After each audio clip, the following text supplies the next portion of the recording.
Living a life in full is a conversation you always wanted to have with that person who gave an amazing TED Talk, or the author of one of your favorite books, or that inspirational Olympian you always wanted to know more about.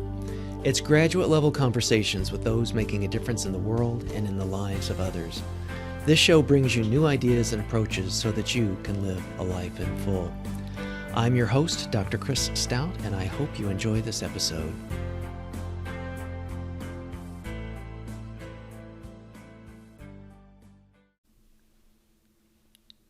This episode is sponsored by our new video course, How to Publish in the New Millennium, from scientific journals to bestsellers. It's an asynchronous course offering, so you can watch it when it's convenient for your schedule.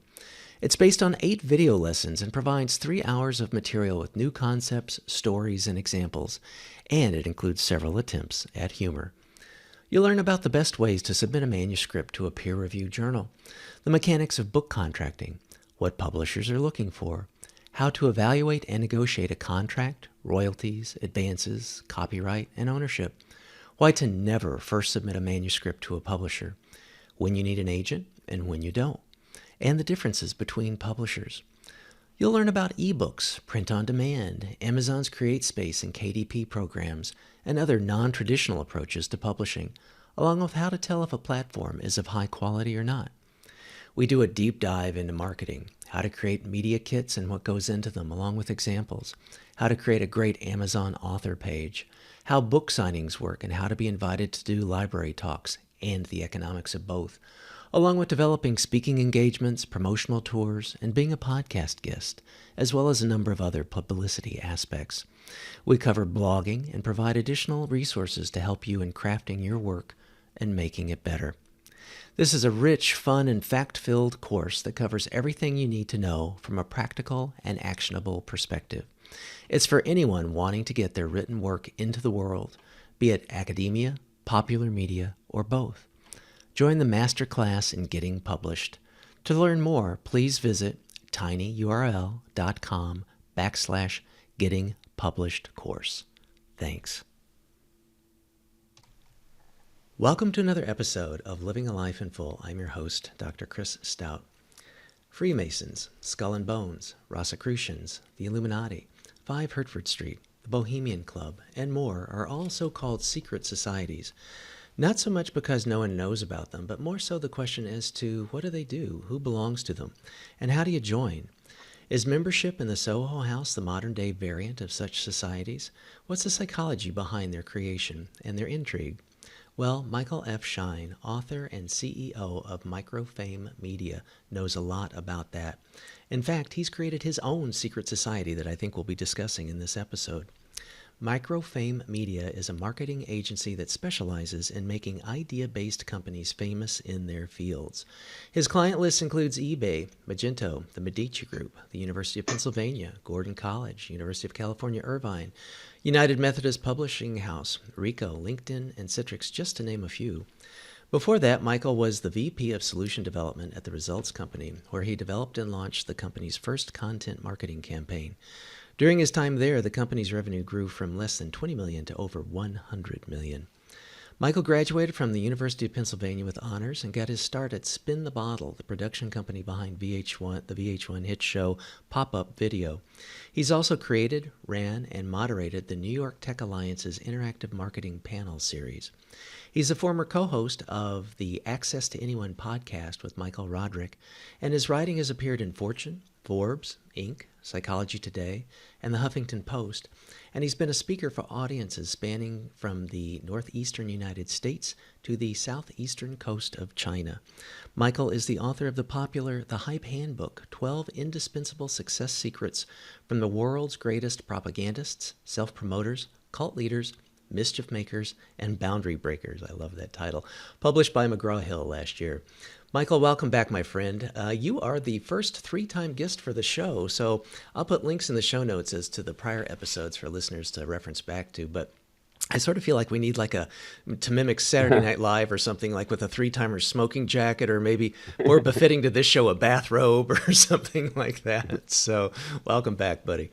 I am honored. Thank you. I'm really pleased to be back.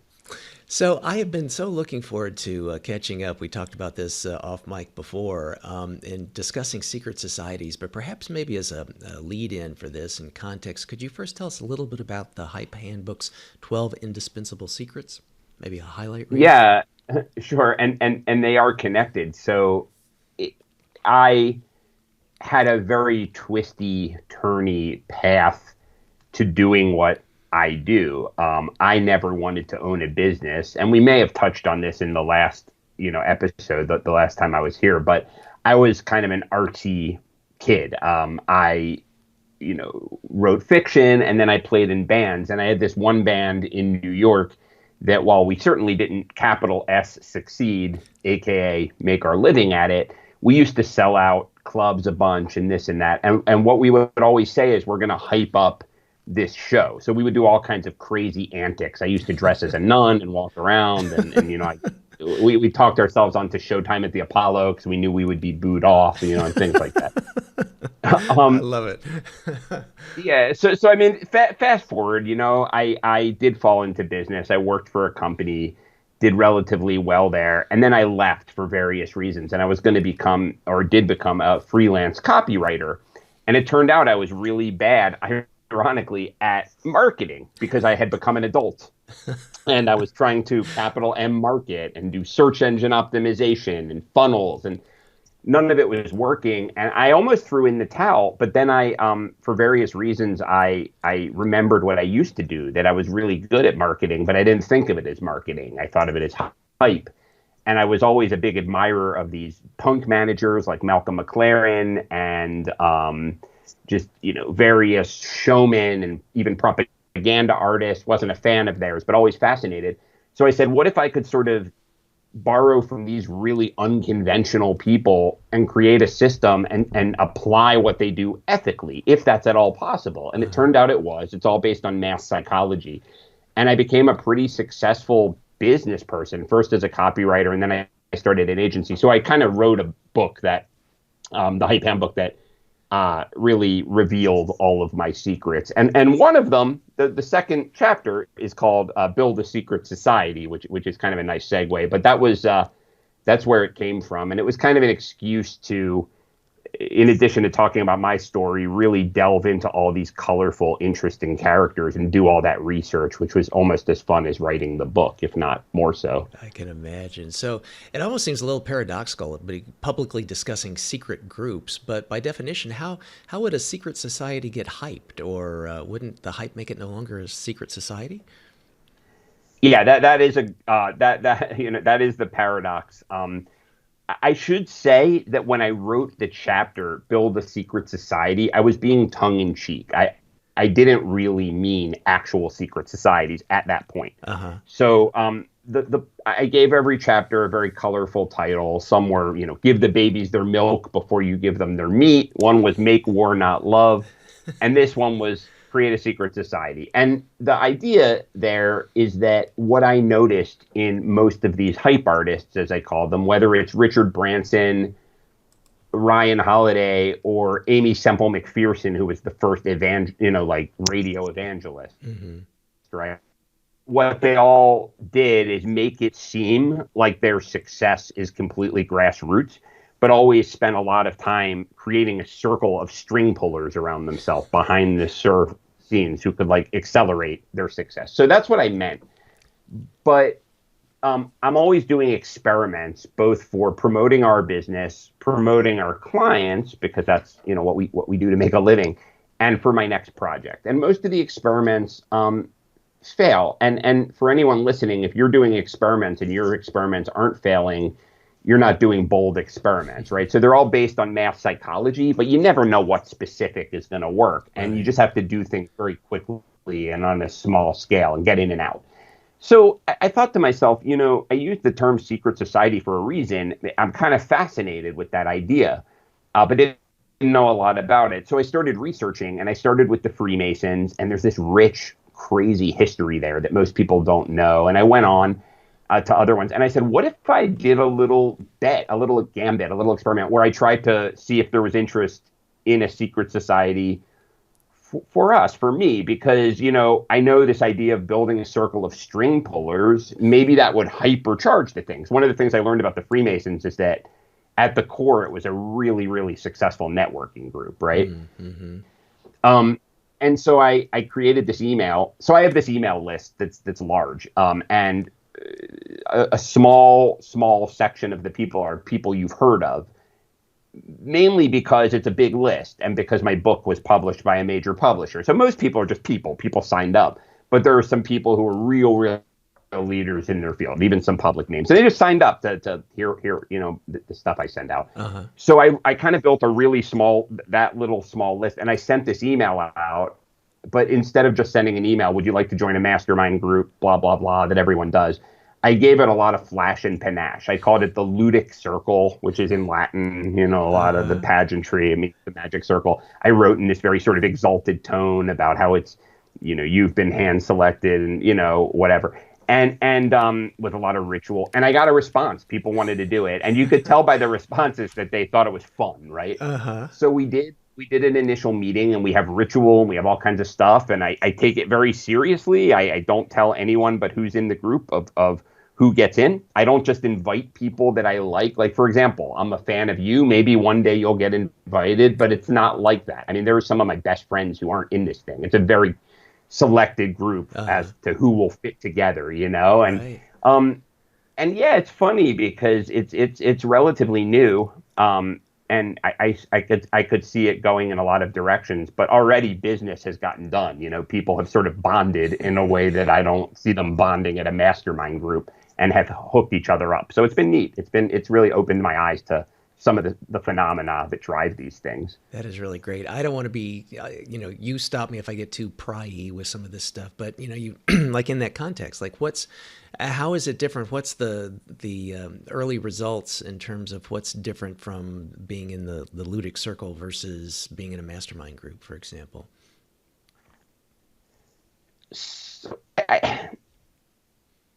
I hear a lot of people talk about networking, and they say stuff that is frankly BS, but I think they're BSing themselves as much as anyone else. Uh-huh. Because I used to say this stuff and I believed it. So they'll say things like, I do favors and introductions for people purely out of the goodness of my heart, right? Well, no, you don't, right? I mean, obviously, you might do a little of that, but you're not going around making multiple business introductions and taking all these meetings out of the pure goodness of your heart. There's a commercial imperative because you believe that there's a dynamic that if you help other people, ultimately people will help you. And it might be karma, whatever. I don't believe that, but people do. Mm-hmm. And the same is true for mastermind groups. People say, oh, I'm joining these mastermind groups or going to these networking events because it's a great way to meet great people. Not really. I mean, if you're going to the Sheet Metal Association mastermind group where you sit in a boardroom or now on Zoom, and you walk around asking what kind of leads you need and this and talking about your business goals. Can you honestly tell me that if you didn't have a business or work in a business and it was between that or spending time with your kids or whatever else, maybe you don't like your kids, but playing in your cover band or whatever you do, that's what you would do? 0% chance, right? I mean, it's work. Yeah. The thing is, there was a time in this country's history, it went up and down. So like between the wars is a good example. Around the time of the Revolutionary War was a good example. It's come up and down where a lot of people were in these groups. So the elite people were in the Freemasons, but people were in the Shriners, even the Elks Club, these kind of things. And that was their social life. They didn't do it for business. They did it because there was a sense of pageantry and fun and intrigue that it was cool for its own sake. It was sort of a drinking club, but with all of this pageantry. So you felt like you were part of something bigger. As a result, though, a Freemason will do anything for a Freemason, and you have to pay dues to get in. You have to be handpicked. So these are high quality, quote unquote, people in regards to professional, activity. And so these people hook each other up. And the reason we know that is because all of that stuff about the Illuminati and the Freemasons and all this controlling society, none of that's true. But part of what that comes from is the fact that these people are very powerful. And a lot of their power, it's like a virtuous cycle. They're selected because they're go-getters, but they become more successful at what they do because they're part of this group. But they're there because they want to be there, not because they think they should to get lead. Their leadership and, let's say, involved in government or business or whatever was really kind of what came first. And then they were looking maybe for outside of business, outside of politics, kind of tribe stuff of more diverse people, perhaps. Came first, but also I think a lot of times, and I think that the Freemasons in particular have traditionally done this very well. They also select up and comers, right? They pick you based on your character. And honestly, we can talk about character today, but people don't. This is, I think, a problem in the age we're living in. I don't mean to sound like an old man, but character and honor are not things we care very much about now, right? Like, so I was listening to this Kanye West idiocy that's going on, and someone wrote something on Facebook about maybe this is part of his strategy. You know, he's trying to build a following among the outsiders to help blah, blah, blah. And I'm thinking to myself, there was an era where even if something could make you money, which this won't, but even if you thought that was a strategy, there would be no honor in it. You know, there would be no character. So what the Freemasons say is they pick you based on character, but they look at what's your potential. It's kind of like when a woman is looking for who to date in their 20s, right? People will say men are largely hooked in by looks and women are hooked in by other things, but they're not. What's attractive to a woman in their 20s is someone who could become, really accomplished, someone with a good work ethic, someone with passions, right? Because those are indicators subconsciously of future security and success. And again, these are all bell curve things. That's not for everybody. But I think that some of these secret societies do a really good job at picking people who have a potential. And as a result, you have this great mix of people who really bolster each other in a lot of ways. The old learn from the young, and the young, benefit from the old, so to speak. Yeah, it's interesting to your point about like honor and virtue. Those are very difficult things to post on Instagram, So right, exactly. Yeah. So I could see why people don't necessarily. I mean, they're difficult kinds of things to see, and nevertheless, you see these 50 over 50s and 30 under 30s and those kinds of things. So maybe that kind of speaks to that point too, of like you got maybe a good foundation. If you're on the younger side of it, you got a good foundation, you got some years ahead of you, and we sort of see this potential there as well too. So, but again, that's certainly not a club or a secret society. It's just sort of an honorific kind of thing. So no, but one thing it is there's only so many spots. I mean, I think if it was a giant book, or like infinite under 30, as many as we can fit in the book, that wouldn't do quite as well, right? So it is kind of like an elite club in its own way. Not so much secret, but yeah, that's good.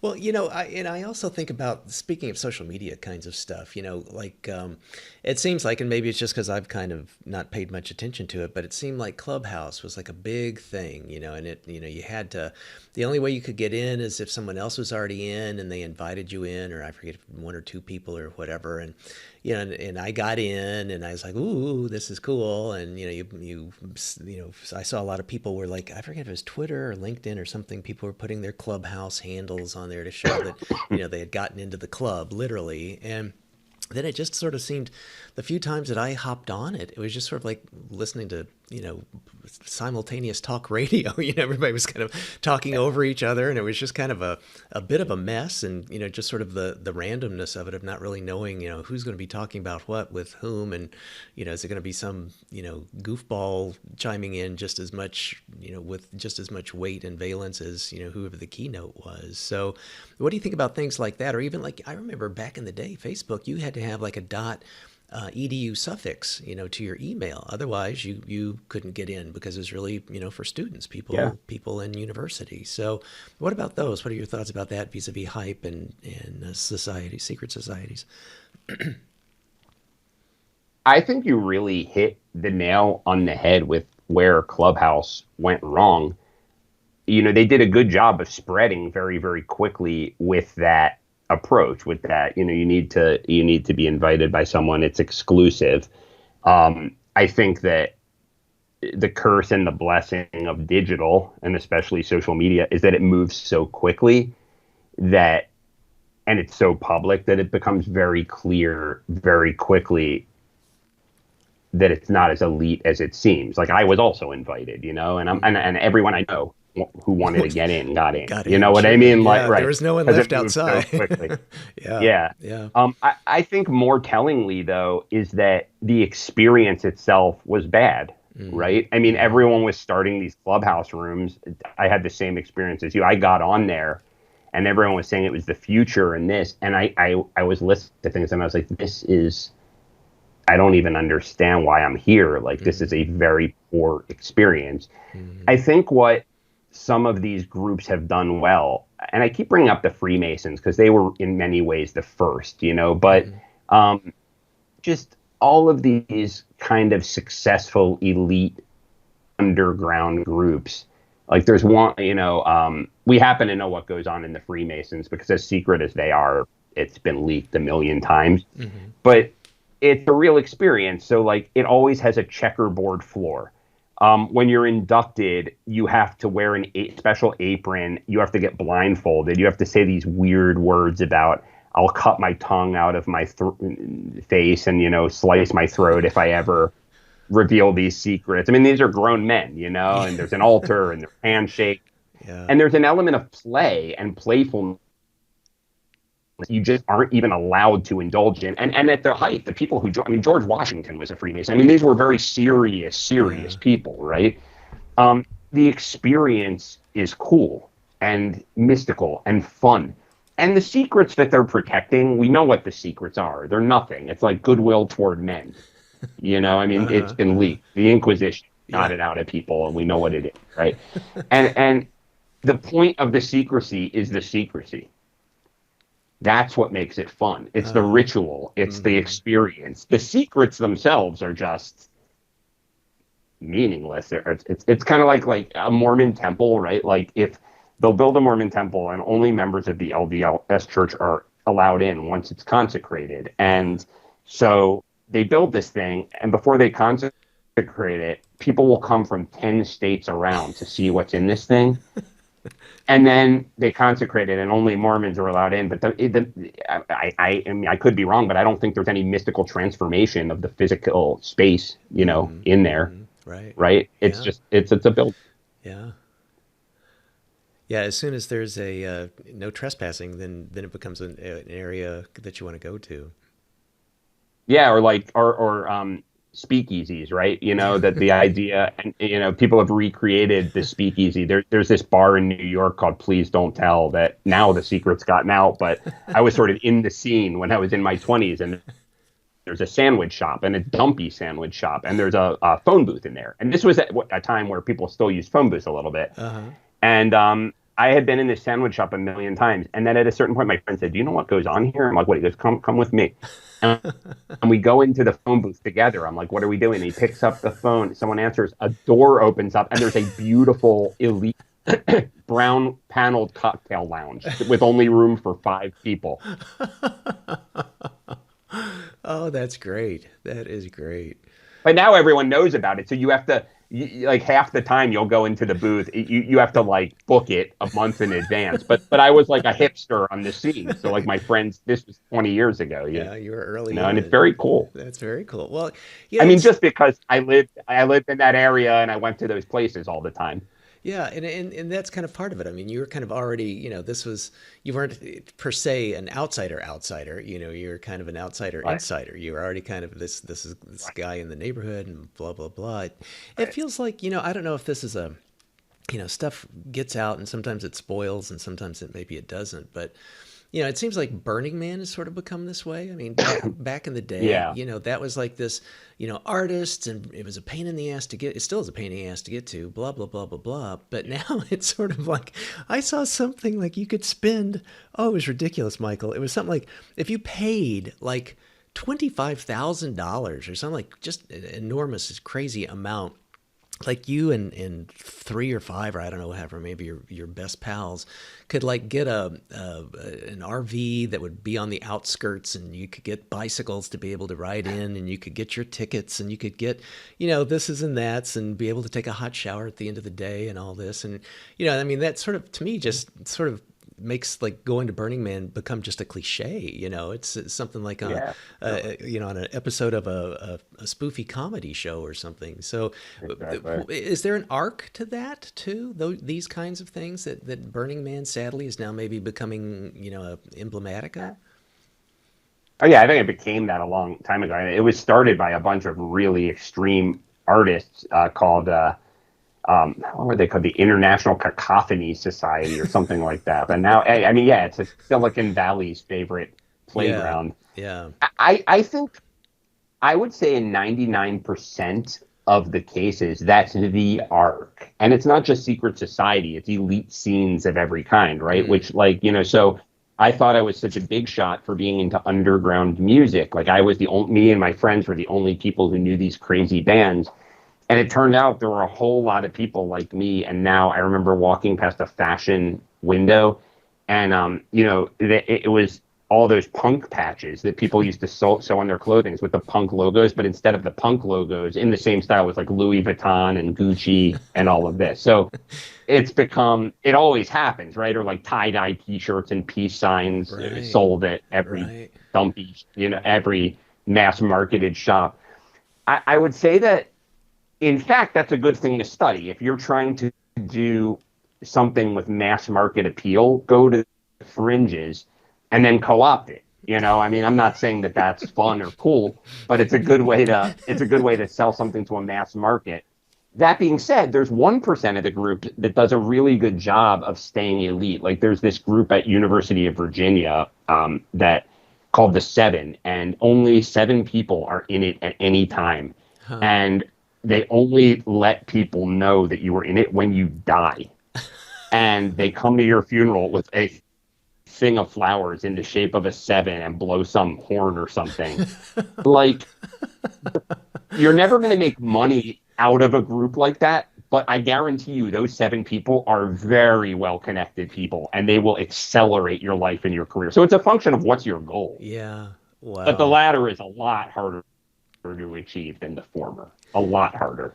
So how does one, like, I just, this is probably top of mind, but I've been watching the thing on HBO about Nexium and the vow and all those related kinds of things. How does someone know, like, is there also an arc or a tipping point, like from when something's like just an outright scam or a cult versus, something that's, legit and like the 7?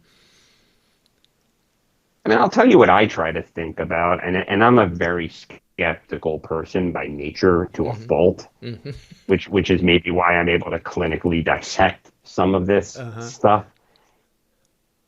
But I feel like the main difference is the core thing.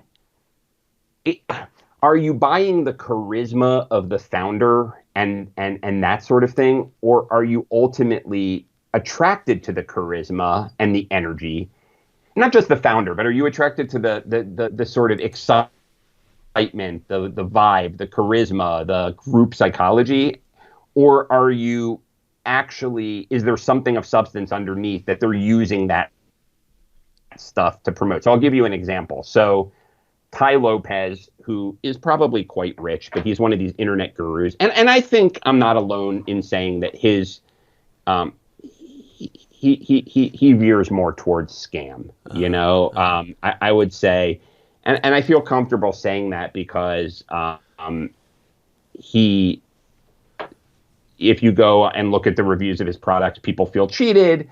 He gets people really hopped up. He has this very famous ad, "I'm here in my garage," and he has his Lamborghinis, and then he pans over, he shows his bookshelf. But the problem is, like, all of that stuff was rented. He admitted it later. So, but his actual products are meaningless. Like, he has a thing, 67 steps, And once you buy it and you sort through all the stuff, it's basically like 67 like basic stuff that he got from everywhere else that you could get for $1.50, from the library. Or even worse, he has a course, or had one until recently, on crypto, as if he's this big crypto expert. But the only thing that makes him a crypto expert is because crypto became popular. He's no crypto expert, right?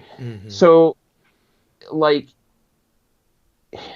I would even say be careful of things like Amway, because, Procter and Gamble products, people love the products, right? I mean, people, for better or worse, they think Tide is the best thing that they can buy to do their laundry. Whereas, how many people do you really know who can name an Amway product outside of Michigan?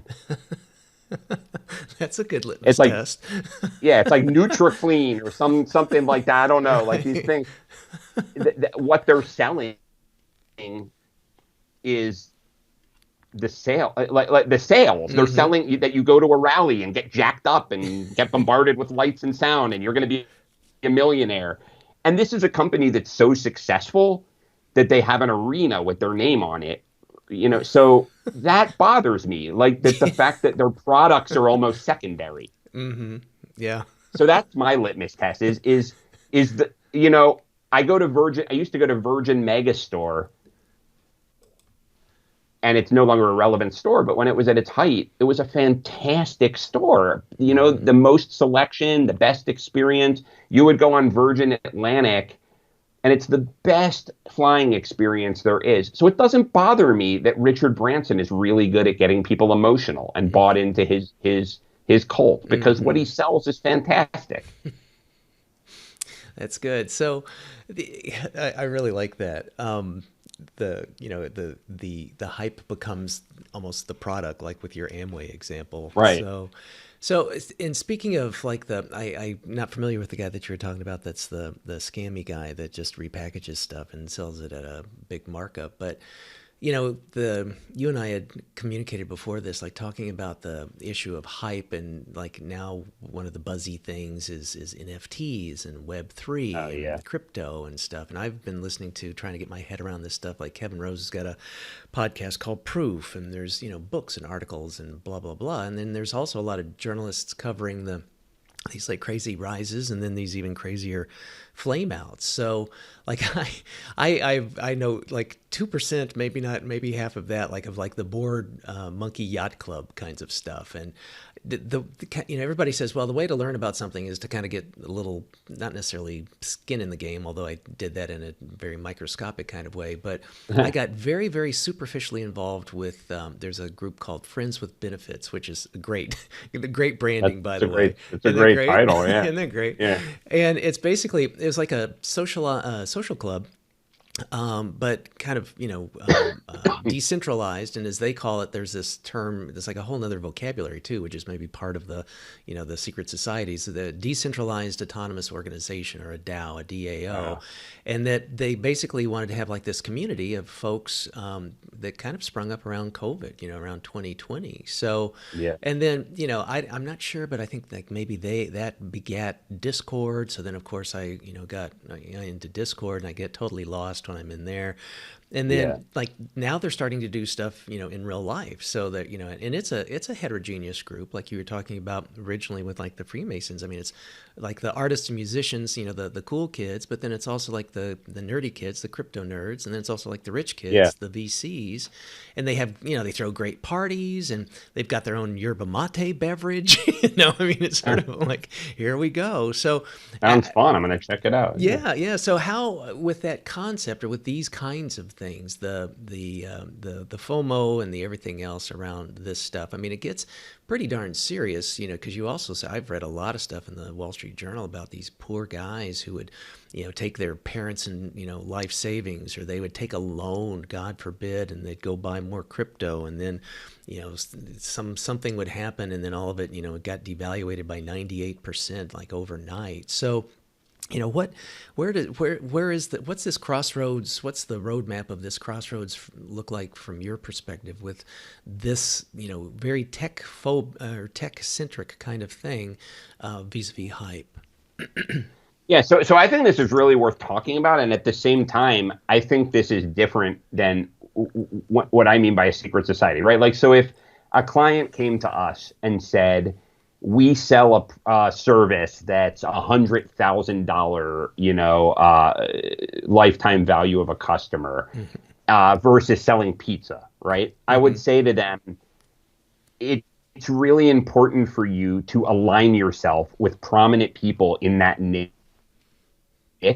who will advocate your stuff to everyone they know. So one of the great ways to do that is to create some sort of what I'm calling a secret society, group of people who are so engaged by each other. And I don't mean for pay. I mean, because you've created that dynamic that they'll tell everyone they know about what they do. Right. So that's over here. I think that I've been looking at the phenomenon of this crypto thing, and it's easier for me to say this now that there's been a crash.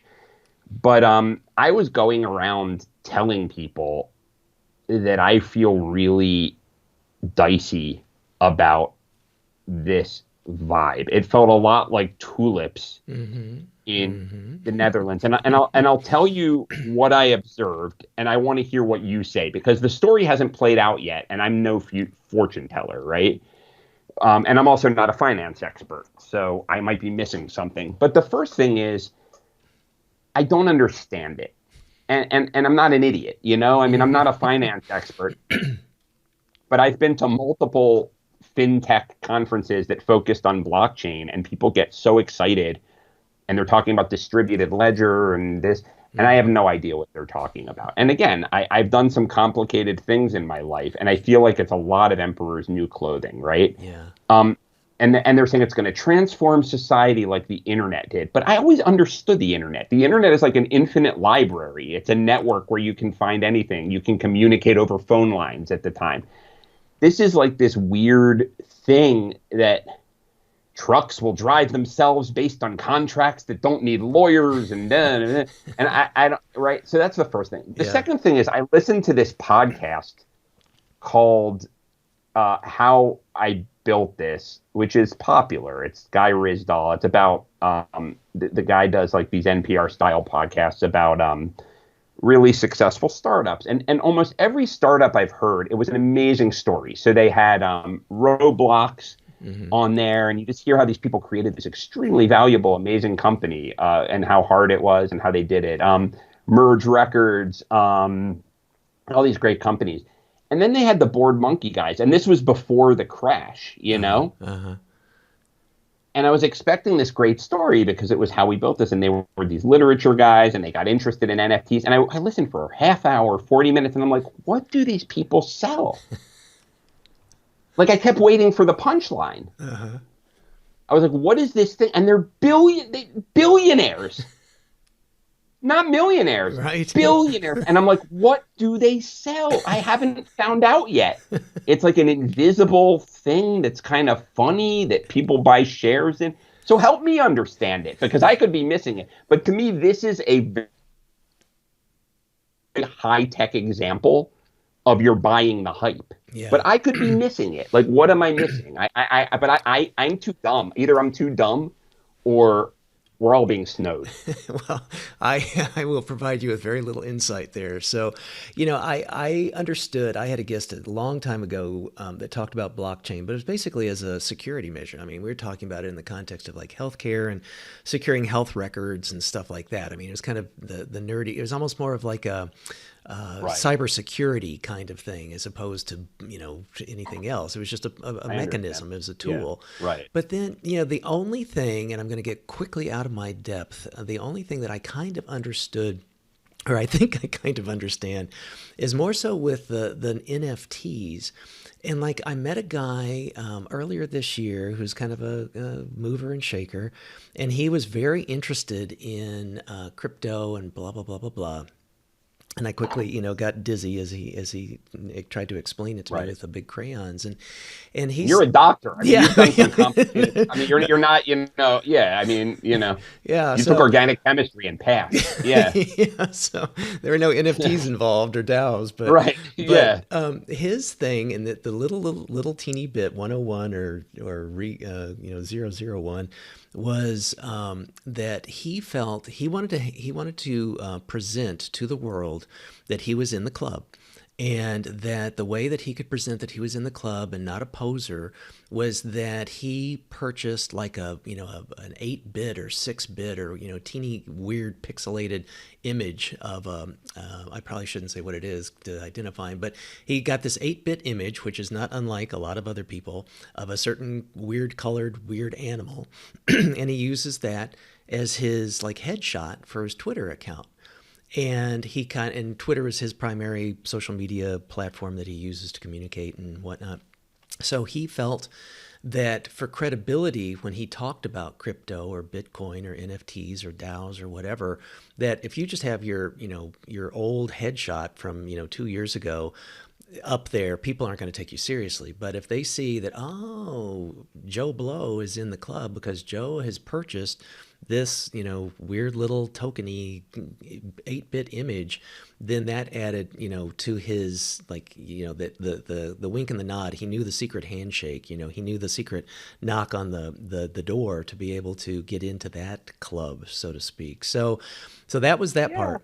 Now, the other part, I get that, I guess. yeah, I mean, and the other part with NFTs, I've heard like a lot of, if you, and again, quickly, I don't know exactly how this works, but if you purchase a Louis Vuitton NFT, or if you purchase a pick your favorite rock band that's still touring NFT, that then and there's $1,000. I mean, it's not like $150 or something. You've got some currency and skin in the game with that, and then what that does, you're now quote unquote member. You can now publicize to the world with whatever your little token looks like, and that you get like early announcement to a concert tour, or you get premium. well, that's valuable. Yeah. Yeah. So that's about the only thing that would ever make me like, want to do that. And then again, then it becomes supply and demand. It's like scalping a ticket. It's like, if I have a ticket to the football game and I don't want to go, or I can't go, or I want to make money off that,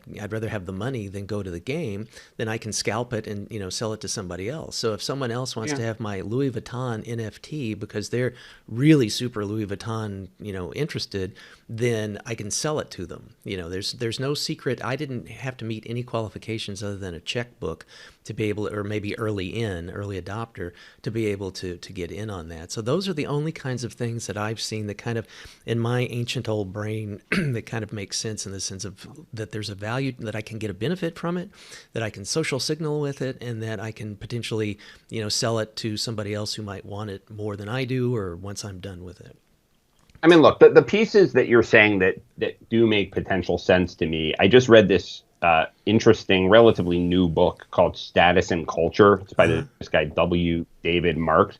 And what he talks about is how the stuff that we use to signify status, which we all do, and it's not always the same kind of status. For some people, it's really about showing that you're rich. But for some people, it's showing that you're in the know, or that you're, whatever. Mm-hmm. So people, they're all arbitrary. So like, if you buy a $10,000 watch, right, they have to give a bunch of nonsense about, it's not nonsense, it's real, but they have to talk about the craftsmanship. They have to let people feel that they're not buying it to signify status.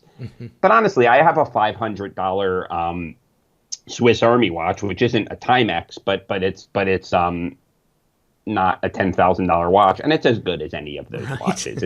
I've had it for a decade, and it runs great. You know what I mean? Yeah. So the real reason, and most of us don't use watches to tell time. We use our phones, right? So the main reason that people wear a $10,000 watch is to signify status, even if they don't know it, right? So there's that. Mm-hmm. We live in the digital world, so maybe people are using it for that. Also, my daughter, I have a 12-year-old, and her cousins, they want Robux more than anything, because they can buy stuff in Roblox.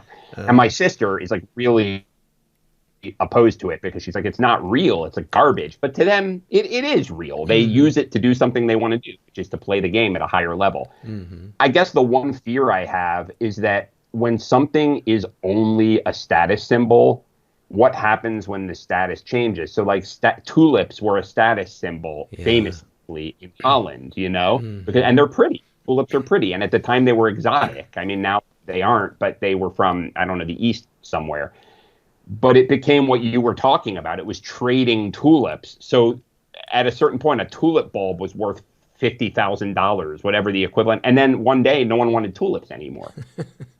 So everyone went broke, Whoopsie. Yeah. So I guess that's the part I struggle with is that, like, yeah, you get tickets. Okay, but why not just buy the tickets? Right.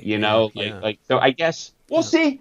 Yeah, it'll be interesting. We should all be studying how they've made this happen. I don't think the thing's worth that much, but we should all be studying how they made $1 billion off of air and smoke. Just imagine if you have a really good product, what you could do. Yeah, no kidding. Well, and okay, so this tees us up not for another little section I want to pick your brain about. So, can you talk about some of the instances like when a club membership isn't cool anymore or to be associated with? And I'll tee you up for this because, like, back in the day, I got invited, I think by accident, to go to the TED conferences when Richard Saul Wurman was doing them back in the 90s, and they were only in Monterey, and there was no such thing as a TEDx and blah, blah, blah, blah, blah. It was much more niche. It was limited to like whatever the auditorium could hold. It, wasn't he didn't record them. You couldn't see them on a website, 2 days later or anything like that. Yeah. And there's a guy who you probably know of at least, the literary agent John Brockman, and he would have these things called the Billionaire's Dinner back in the 90s. So when a billion was really a billion, Michael. Right. And that... it's still a billion. Yeah. So he had these billionaire dinners and blah, blah, blah. And one dinner, and I think it was the New York Times reported that that dinner was one of Jeffrey Epstein's favorite events. And that oftentimes Epstein would like fly out a bunch of TEDsters to Monterey in his Boeing, and they would all go have dinner go to this thing together. And since Epstein's name became mud, they actually this guy Brockman has a foundation, Edge Foundation's website, and he's been sanitized off that. He used to be, you can go in the Wayback Machine and see him there, and abracadabra, today he's gone. Yeah. And so talk about that. What happens when you're in the bad boy club or something, or you have a bad boy that's gotten into the club? How do people deal with that? With, do they shun them like the Amish, or what happens? Yeah, I mean, I think there's bad boys, so that's just like hard. I mean, Jeffrey Epstein is a notoriously disgusting human being who anyone associated with him happened to go into the toilet with him, and we're seeing that with Kanye West right now, right? So that's just kind of bad luck, right? But I think the first example that you gave was even more interesting because it's more subtle, and that's TED, because TED was very, very elite.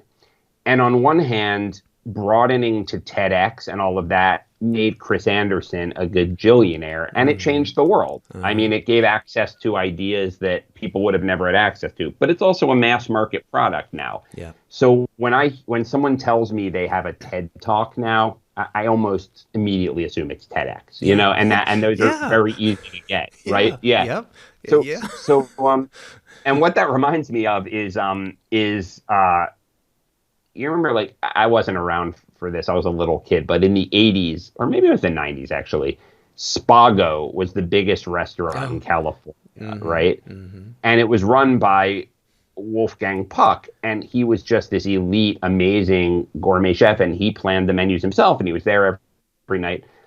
And now, what do you think of when you think of as Wolfgang Puck? I think of soggy airplane, sandwiches, airport sandwiches, yeah, right? I was gonna say, I would have to go to the airport. That's what I picture, going to the airport to get. And they're terrible. They're soggy. They're gross. So, I mean, he made a calculation that mass market was the way he wanted to go. Now, that isn't a bad calculation. It's a function of what your goals are, right? Mm-hmm. So, again, if you're selling... If your business strategy is to sell 20 million units, you start elite and go mass market, and you ride that thing until it stops being cool. And there's a predictable cycle. It was like Sex in the City. She said it starts with the when she was trying to get the guy to be popular. She said it starts with it starts with artists and gay people, then it moves down to the teenage girls, then it moves to middle America. You know what I mean? And then it dies. Yeah. Right.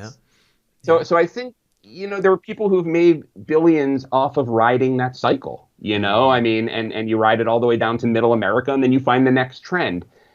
So that's the Wolfgang Puck TEDx strategy. And I think that's legitimate. I think the other strategy, and I'm not trying to say that's worse. I mean, that's probably your best bet if you're able to swing it.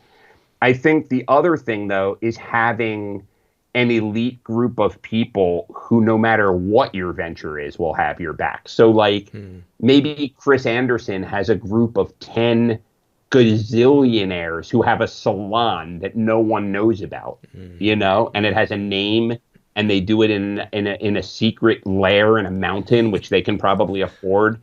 And if someone, hey, I need to be on NBC, let me call the head of NBC. And that'll happen for him because he goes to this special 10-person salon.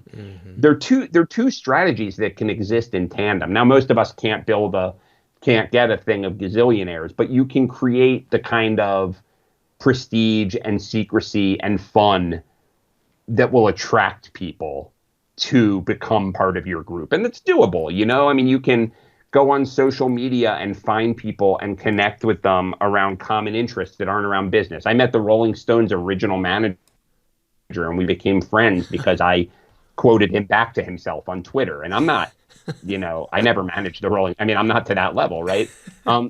The other thing you can do is just create that sense of playfulness and exclusivity. I mean, people have done that for time immemorial, and there are ways to do that. We do it for clients a lot because it's really useful, not necessarily a formal secret society, but we create those sorts of strong bonds that end up exploding into visibility. So but it's two different strategies, and I think you need to know which one you fall on. Yeah, that's good. Yeah, it's an interesting phenomenon to kind of see those kinds of things of just the arc of a product or the arc of an idea or the arc of an experience. So I know you've got a hard stop. I've got a couple other questions if you're still a little bit for time. Okay. Good. So, I'm also a vocal and big fan of your newsletter. Could you tell the audience a little bit about what it's about and what spurred you to create it? Well, yeah, sure. I have to say I sort of stole the idea from Ryan Holiday, but I took it to a new place. So Ryan Holiday, I once read a thing by him where he talks about how he loves to read, and sometimes, his whole job is an excuse to be able to read. And I'm sort of similar. Like I hear all these, I'm a writer before anything. I was always a writer. That's the one constant in my life. And I think people who like to write are generally big readers, right? I mean, I think that's, it's like a musician who doesn't like music, right? So I guess I see all these people. It's become like hip now in the business world. Not hip, but like it's this thing. Like everyone talks about all the books they read, but they have these things like, I'm reading and I'm trying to motivate myself to read. And I'm always like, I should read less. Like I'd rather read than do work. You know what I mean? So I basically, a lot of the stuff I write, like the Hype Handbook, what I did was I really researched through reading a lot of really unusual sources, because I see a lot of the books that people read and get their ideas from are really common, I mean, these are good books and I've read them all, but like 7 Habits of Highly Effective People, Atomic Habits, these things, if everyone is reading the same books as you, you're not going to connect the dots in interesting ways. So what I would do, even before I wrote the Hype Handbook, I would read like a biography of like a cult leader, or I would read a weird mass psychology book, or like a book on propaganda. And these books were so interesting to me, and no one else knew about them in this world. I started summarizing the best ones and sending them friends and stuff. But it grew. It became a pretty big email list.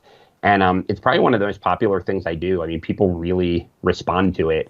Like Ryan Holiday, just basically, his newsletter is great. I love it, but it's just whatever he's reading. You know what I mean? Yeah. Whereas I hyper focus. I call it the hype book list. It's all books that are counterintuitive, contrarian books about how you can generate this kind of mass emotion and excitement to promote your stuff. Yeah. What is it that you like about it? I'm just curious, like what Well, kind of stands out? Because it's a big compliment, but yeah, yeah. at least two things. One is that it's sort of like it's not the your typical good reads or your, here's the promotional stuff of something new. It's always, generally something that's been out for a while, and it's probably also something that's a bit arcane, a bit off the beaten path. I mean, Yeah. I can just, I have this image of you like in a New York library, just blowing dust off of old volumes going, aha. It's a little like that. Yeah. So that Yeah. I like. And there, honestly, there's really kind of no other easy way to source something like that. There's a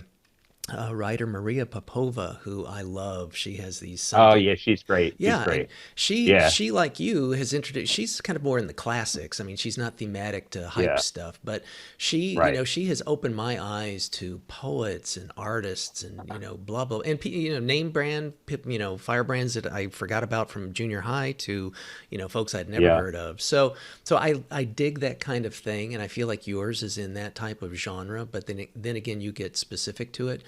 And I don't know if it's just by nature of the topic, but also what you give the book, B, you give like just a bite size, enough to say, okay, that sounds cool. I think I'll go look that up versus, I think that's probably not cool. What's on the next one? So, I feel like I can easily process your newsletter. It's not like I gotta there's a lot of newsletters I get where I go, this is really good. There's a lot of stuff, but I gotta go mine it. I got it. So I'm gonna stick it in a folder. And when I have time, and then I totally forget about it, and then I've got a big file folder full of stuff that then I'm overwhelmed with. So yours feels much more actionable. And I have no idea how you develop your cadence of when they send out. My guess is just kind of when you feel like it, because it doesn't seem like it's calendar based or not. Not that I'm stalking you, like when does he do this? But it's like, they seem to come at a good pace. They come at a time where it's like I'm open for it, and that's just random. I'm sure. So those are the things. It's hard for me to make it calendar based because I have to I don't you got I to read a lot of books. Yeah. Yeah, they take time to read, and some of them are not great. You know what I Yeah, mean? yeah. So I have to find that 4 or 5 books that I want to actually recommend to people. And maybe that's another thing that I like about it. I haven't read them all, full transparency, or even thumbed Of course, them all. I mean, how could you? Yeah, Yeah, but yeah. of any of the ones that have kind of caught my eye, there's never been a stinker. So again, that Thanks. just kind of That's a big subsidizes either, the Venn diagram of your interest and my interest, or maybe closer to a big black dot, but I dig that. That's super helpful for me because I get overwhelmed with, people just stuff I want to read and stuff.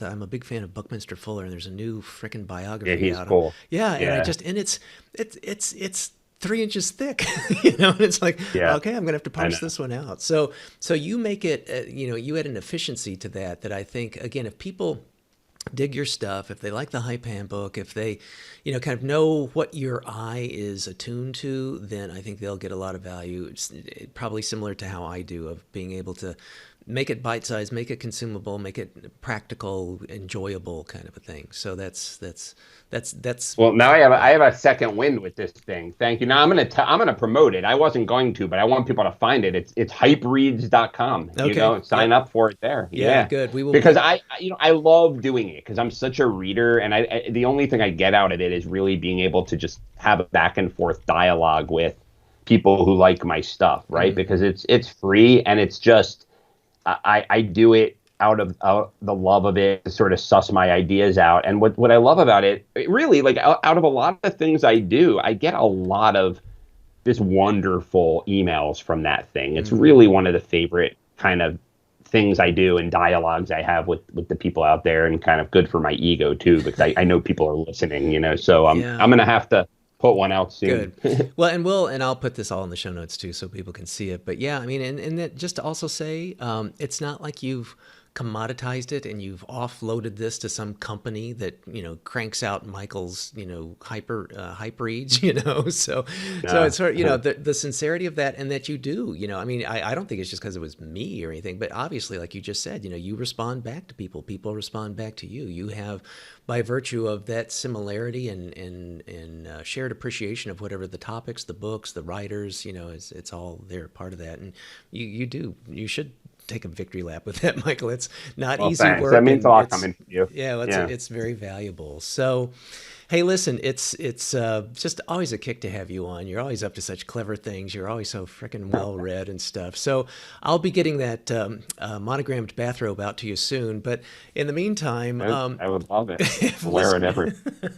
If listeners want to know more about your work, we'll get the hypereads.com in there too. But to get your book, best ways to follow you, what are some of the things we can stick in the show notes for them?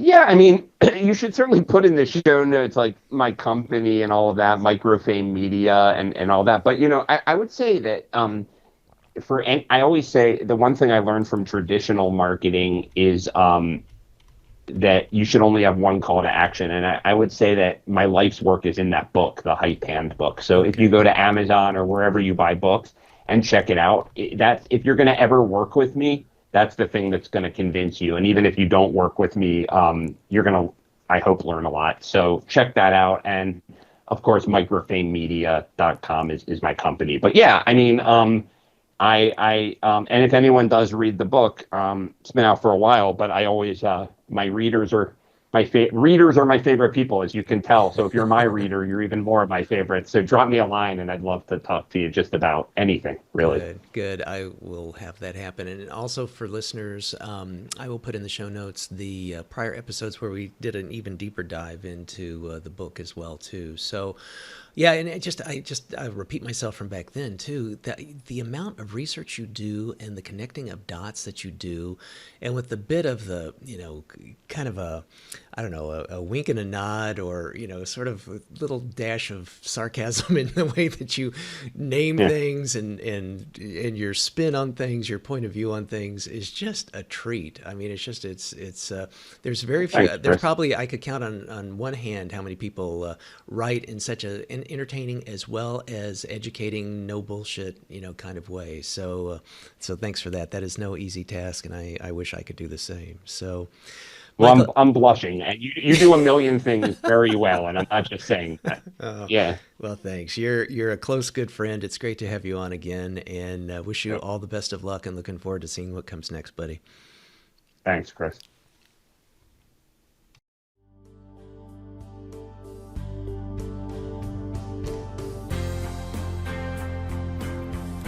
Living a Life in Full is a production of Stout Media, a subsidiary of Gordian Knot, LLC. Assistant producer, Gracie Wong. Music, Dan O'Brien. Executive producer and host, Dr. Chris Stout. To learn more, stop by our website at Life in Full for show notes. And please recommend us to your friends and subscribe on your favorite platform. And as for the obligatory disclaimer, this podcast is for general information uses only and does not constitute the practice of psychology, medicine, nutrition, or other professional healthcare services, including the giving of medical or psychological advice. No doctor-patient relationship is formed. Lastly, and perhaps most importantly, I take conflicts of interest seriously. For all of my disclosures as well as show notes, please see livingalifeinfull.org/podcast and my LinkedIn profile. Thanks, and until next time.